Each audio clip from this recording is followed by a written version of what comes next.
আজকে আমি আমার কিছু শাড়ি কালেকশন তোমাদের কাছে শেয়ার করব। প্রথমত দেখাচ্ছি এই একটা বেনারসি। এটা আমার বর আমাকে দিয়েছে। এটা হচ্ছে আকাশি আর লাল, আকাশে লাল, লালটা আঁচল আর একটু হালকা হালকা ডুয়েল টোনের মধ্যে আছে।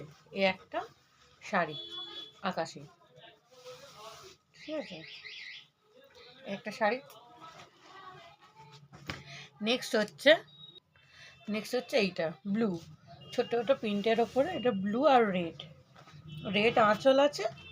আর এটাও আমার বড় আমাকে দিয়েছে। কেমন হয়েছে তোমরা বলবে, ঠিক আছে। নেক্সট হচ্ছে এইটা ফ্যান্সি শাড়ি, জাম কালারের মধ্যে, আর আঁচলের কাজ করা আছে এরকম, দেখতে পাচ্ছ, এটা এরকম। আর কেমন হয়েছে তোমরা জানাবে। বাই।